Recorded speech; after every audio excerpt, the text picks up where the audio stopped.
été élue avec mes convictions et mon but, ça a toujours été de pouvoir les défendre au sein du Parlement. Je sais que la cause animale, c'est une cause qui est malheureusement encore trop peu amenée au sein de la sphère politique, dans la mesure où je sais que j'ai été pas mal soutenue par des personnes du milieu antispéciste. C'était mon devoir de déposer ce texte à Neuchâtel. Premièrement, ça m'a paru assez naturel quand Chloé m'a transmis le texte, puisqu'on est sur une interpellation, donc on pose une question au Conseil d'État. La question du spécisme, elle est légitime. Ça a été assez facile dans le sens où finalement j'ai rédigé cette interpellation et puis je l'ai envoyée aux personnes que je considérais avoir un intérêt pour cette cause. Il y a effectivement eu M. Rieder qui l'a co-signé à mon grand bonheur.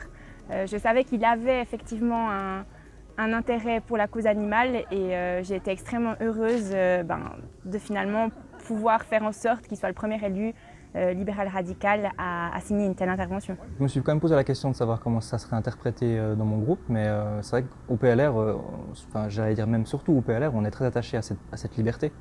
Ça arrive régulièrement qu'on ait des députés qui s'associent tout d'un coup sur une question à l'UDC ou à une autre question avec les Verts libéraux, donc c'est pas quelque chose d'anormal. Et puis c'est avec vous que j'ai appris que j'étais le premier PLR à signer ce genre d'interpellation. On l'a vu, en tout cas depuis que je suis élue au Grand Conseil, chaque fois qu'on a dû traiter de problématiques liées à l'élevage, on a notamment eu un rapport sur la modernisation des fromageries, c'est toujours l'intérêt économique qui prime vis-à-vis de l'intérêt des animaux. Malgré tous les rapports qui nous disent que la consommation de produits d'origine animale est une catastrophe pour l'environnement, le lien en fait n'est pas encore fait. Il doit y avoir un petit peu de dissonance cognitive. Je pense qu'il doit y avoir un petit peu de personnes qui pensent sincèrement que c'est pas comme ça en Suisse. Maintenant, l'élevage intensif, on en a, hein, ça a fait du bruit d'ailleurs. Difficile on va dire de le nier, en tout cas chez nous à Neuchâtel. Il y a plusieurs choses, hein. Il y a le contexte familial, il y a le contexte aussi dans lequel on évolue, il y a les lobbies, hein, dans le bon sens du terme, ça veut dire l'environnement dans lequel on est, l'entreprise, etc., qui ont un rôle à jouer puis qui influencent. Moi, j'ai toujours grandi, mes parents m'ont toujours laissé un peu la possibilité de me faire mon opinion, construire ma propre idée, mon propre point de vue. Donc c'est peut-être ça qui m'a amené aussi à me poser des questions critiques sur la condition animale. C'est vrai qu'au début, quand on voit le tel niveau, et là on est d'accord, je prends des exemples qui sont extrêmes, mais le tel niveau d'atrocité dans certains abattoirs, à l'étranger, qu'on se dit c'est pas possible.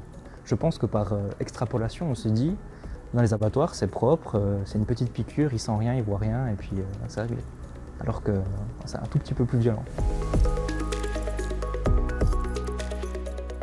J'avoue qu'au départ, en fait, c'était vraiment une question plus sanitaire, donc de régime alimentaire.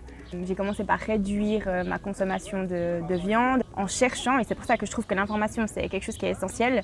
Je me suis rendu compte de l'impact, non seulement sur la santé, mais également sur l'éthique animale, et puis bien entendu aussi la cause environnementale. Je me suis rendu compte que même simplement la production de lait avait des conséquences absolument dramatiques sur l'environnement. Avec un documentaire sur la condition des animaux dans les abattoirs.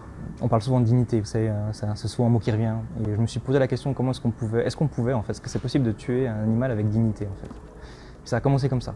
Puis je me suis assez vite rendu compte que dans ma compréhension, c'était pas possible, on pouvait difficilement faire ça.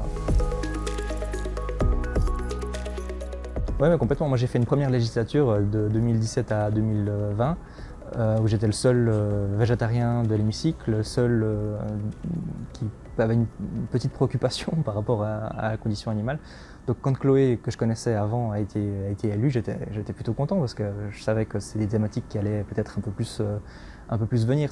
Les Verts et le PLR, c'est vraiment presque aux antipodes, on est très souvent divisés, on est rarement d'accord. Il y a souvent un clivage gauche-droite assez fort entre nos deux groupes, donc je trouve que c'était un joli message. Finalement de dire, voilà, il y a des sujets qui sont clivants autant à droite qu'à gauche, parce que c'est clivant aussi chez les Verts, hein, sur lesquels on arrive à se retrouver, et puis finalement on arrive à être d'accord.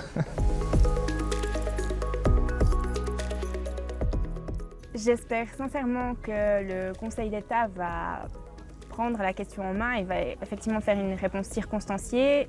J'ai pu lire les réponses qu'avaient données notamment le gouvernement fribourgeois et le Conseil fédéral, et pour moi ces réponses, elles étaient vides de sens. J'ai apporté des éléments vraiment liés à la situation neuchâteloise en prenant l'exemple de l'abattoir des Ponts de Martel, en rappelant les propos même du conseiller d'État en charge du département lorsqu'on a parlé du sujet de la modernisation des fromageries.